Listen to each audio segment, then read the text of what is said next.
ಮಹಾಲಕ್ಷ್ಮಿಯೇ ನಮಃ. ನಮಸ್ಕಾರ ಸ್ನೇಹಿತರೆ, welcome to VRL astro and Ayur 369 YouTube channel. ತುಲಾ ರಾಶಿಯವರ 2025ರ ವರ್ಷ ಭವಿಷ್ಯದ ಬಗ್ಗೆ ಈ ವಿಡಿಯೋದಲ್ಲಿ ತಿಳಿಸಿಕೊಡಲಿದ್ದೇನೆ. 2025ರಲ್ಲಿ ಗುರುಗ್ರಹ, ಶನಿಗ್ರಹ, ರಾಹು, ಕೇತುಗಳ ಬದಲಾವಣೆಯಿಂದ ನಿಮ್ಮ ಜೀವನದಲ್ಲಿ ಉಂಟಾಗುವಂತಹ ಪರಿವರ್ತನೆಗಳ ಬಗ್ಗೆ ನೋಡೋಣ. ಮೊದಲಿಗೆ ಜನವರಿ ತಿಂಗಳು 2025ರಲ್ಲಿ ತುಲಾ ರಾಶಿಯವರಿಗೆ ಗೋಚಾರದಲ್ಲಿ ಗ್ರಹಗಳ ಸ್ಥಿತಿಗತಿಗಳ ಬಗ್ಗೆ ನೋಡೋಣ. ಕಾಲಪುರುಷನ ಕುಂಡಲಿಯಲ್ಲಿ ತುಲಾ ರಾಶಿ ಸಪ್ತಮ ಭಾವವಾಗಿದೆ. ನಿಮ್ಮ ರಾಶ್ಯಾಧಿಪತಿ ಶುಕ್ರ ಗ್ರಹ ಪಂಚಮ ಭಾವದಲ್ಲಿ ಶನಿಗ್ರಹದ ಜೊತೆ ಸ್ಥಿತವಾಗಿದೆ. ನಿಮ್ಮ ದ್ವಿತೀಯ ಭಾವದಲ್ಲಿ ಬುಧಗ್ರಹ, ತೃತೀಯ ಭಾವದಲ್ಲಿ ಸೂರ್ಯಗ್ರಹ, 6ನೇ ಭಾವದಲ್ಲಿ ರಾಹುಗ್ರಹ, ಅಷ್ಟಮ ಭಾವದಲ್ಲಿ ಗುರುಗ್ರಹ, ದಶಮ ಭಾವದಲ್ಲಿ ಮಂಗಳ ಗ್ರಹ, ವ್ಯಯಭಾವದಲ್ಲಿ ಕೇತುಗ್ರಹ ಸ್ಥಿತವಾಗಿದೆ.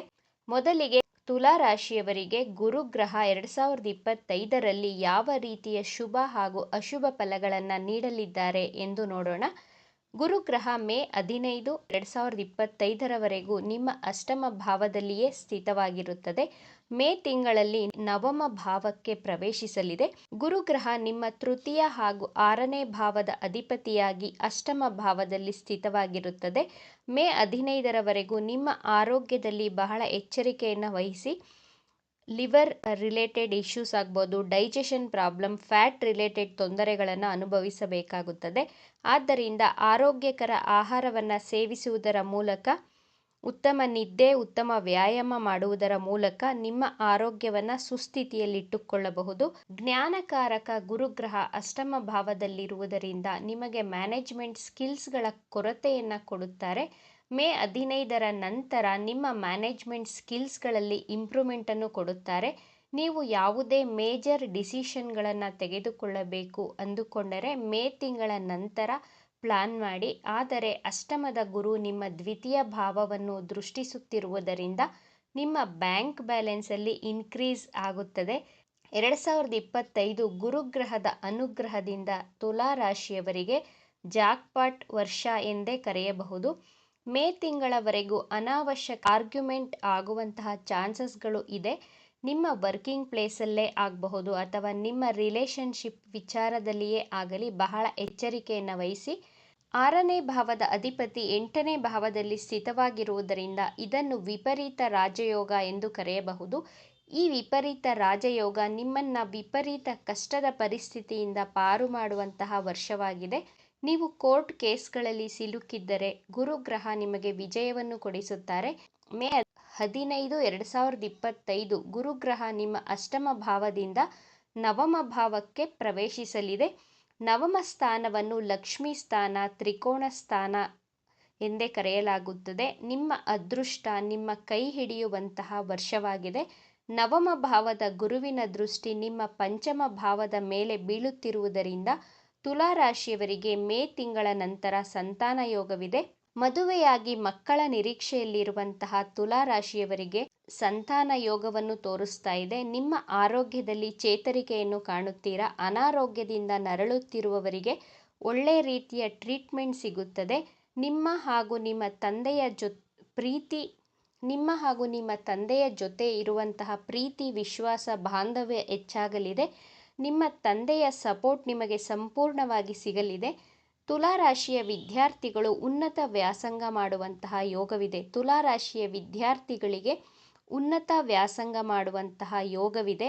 ಹೈಯರ್ ಎಜುಕೇಷನ್ ಅನ್ನು ಮಾಡಬಹುದು. ಧಾರ್ಮಿಕ ಯಾತ್ರೆಗಳನ್ನು ಮಾಡುವಂತಹ ಯೋಗವಿದೆ. ತುಲಾ ರಾಶಿಯವರಿಗೆ ಗೌರವ, ಸನ್ಮಾನಗಳು ಹುಡುಕಿಕೊಂಡು ಬರುವಂತಹ ವರ್ಷವಿದು.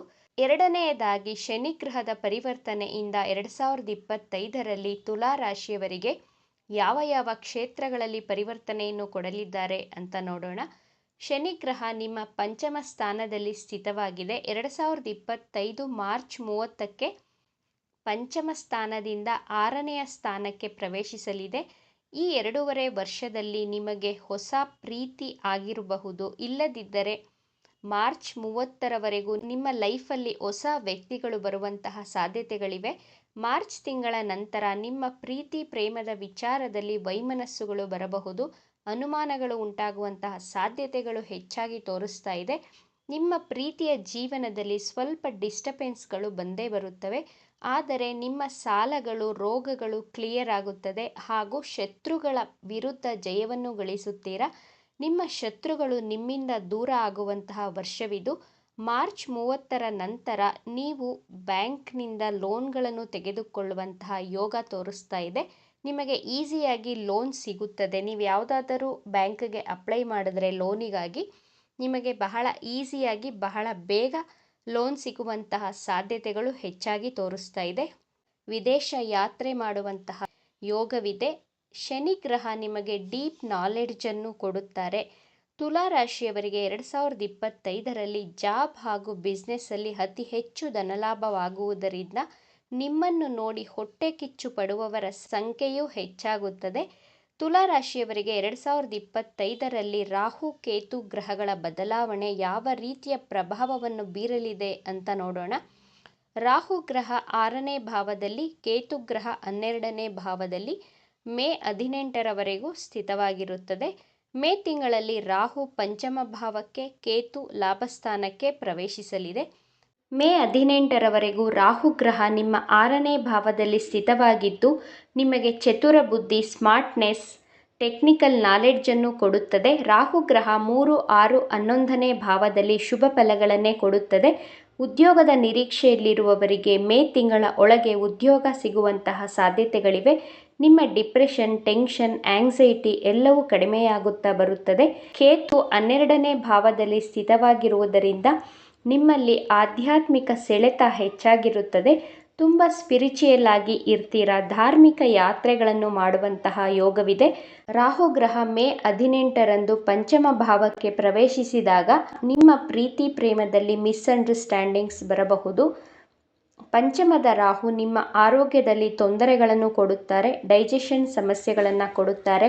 ನಿಮ್ಮನ್ನು ನೀವೇ ಬಹಳ ಬುದ್ಧಿವಂತರು ಎಂಬಂತಹ ಭ್ರಮೆಯನ್ನು ಸೃಷ್ಟಿ ಮಾಡುತ್ತಾರೆ. ಪಂಚಮದ ರಾಹು ನಾನೇ ಬುದ್ಧಿವಂತ ಎನ್ನುವಂತಹ ಓವರ್ ಕಾನ್ಫಿಡೆನ್ಸನ್ನು ಕೊಡುತ್ತಾರೆ. ಆದ್ದರಿಂದ ಓವರ್ ಕಾನ್ಫಿಡೆನ್ಸ್ ಬೇಡ. ನಿಮ್ಮ ಕಾರ್ಯಕ್ಷೇತ್ರದಲ್ಲಿ, ರಿಲೇಷನ್ಶಿಪ್ ವಿಚಾರದಲ್ಲಿ ಓವರ್ ಕಾನ್ಫಿಡೆಂಟ್ ಆಗಿ ಇರಬೇಡಿ. ಕೇತು ಲಾಭಸ್ಥಾನಕ್ಕೆ ಪ್ರವೇಶಿಸಿದಾಗ ನಿಮಗೆ ಎಷ್ಟೇ ಲಾಭ ಬಂದರೂ ಅಸಂತೃಪ್ತರಾಗಿರುತ್ತೀರಾ. ಜ್ಯೋತಿಷ್ಯ ಶಾಸ್ತ್ರದಲ್ಲಿ ಕೇತು ಯಾವ ಭಾವದಲ್ಲಿ ಸ್ಥಿತವಾಗಿರುತ್ತದೋ ಆ ಭಾವದ ಬಗ್ಗೆ ಹೆಚ್ಚು ಚಿಂತೆ, ಆತಂಕ, ಯೋಚನೆಯನ್ನು ಮಾಡಬಾರದು. ಅದಕ್ಕೋಸ್ಕರ ಮೇ ತಿಂಗಳ ನಂತರ ಲಾಭದ ಬಗ್ಗೆ ನಿರೀಕ್ಷೆಯನ್ನು ಇಟ್ಟುಕೊಳ್ಳದೆ ನಿಮ್ಮ ಕೆಲಸವನ್ನು ನೀವು ಮಾಡಿದರೆ ಕೇತು ಲಾಭವನ್ನು ಖಂಡಿತವಾಗಿಯೂ ಕೊಟ್ಟೇ ಕೊಡುತ್ತಾರೆ. ನಿಮ್ಮ ಜಾಬ್ ಹಾಗೂ ಬಿಸ್ನೆಸ್ಸಲ್ಲಿ ಅತಿ ಹೆಚ್ಚು ಲಾಭ ಗಳಿಸಲು ಶುಕ್ರನ ಬೀಜ ಮಂತ್ರವನ್ನು ಪಠಿಸಿ. ಮಂತ್ರ ಹೀಗಿದೆ: ಓಂ ದ್ರಾಂ ದ್ರೀಂ ದ್ರೌಂ ಸಹ ಶುಕ್ರಾಯ ನಮಃ. ಮತ್ತೊಮ್ಮೆ ಓಂ ದ್ರಾಂ ದ್ರೀಂ ದ್ರೌಂ ಸಹ ಶುಕ್ರಾಯ ನಮಃ. ಈ ಮಂತ್ರವನ್ನು ಪ್ರತಿನಿತ್ಯ 21 ಬಾರಿ ಪಠಿಸುತ್ತಾ ಬನ್ನಿ. ಎಲ್ಲವೂ ಶುಭವಾಗುತ್ತದೆ. ಈ ವಿಚಾರಗಳು ನಿಮಗೆ ಇಷ್ಟ ಆಗಿದೆ ಅಂತ ಭಾವಿಸ್ತಾ ಇದ್ದೇನೆ. ಇಷ್ಟ ಆಗಿದ್ದರೆ ನಮ್ಮ ಚಾನಲನ್ನು ತಪ್ಪದೇ ಸಬ್ಸ್ಕ್ರೈಬ್ ಮಾಡ್ಕೊಳ್ಳಿ. ಈ ವಿಡಿಯೋಗೆ ಒಂದು ಲೈಕ್ ಕೊಡೋದನ್ನು ಮರಿಬೇಡಿ. ಈ ವಿಡಿಯೋವನ್ನು ನಿಮ್ಮ ಫ್ರೆಂಡ್ಸ್ ಆ್ಯಂಡ್ ಫ್ಯಾಮಿಲಿ ಗ್ರೂಪಲ್ಲಿ ಹೆಚ್ಚು ಶೇರ್ ಮಾಡಿ. ನಿಮ್ಮ ಅಭಿಪ್ರಾಯಗಳನ್ನು ತಪ್ಪದೇ ಕಮೆಂಟ್ ಮಾಡಿ. Thank you friends.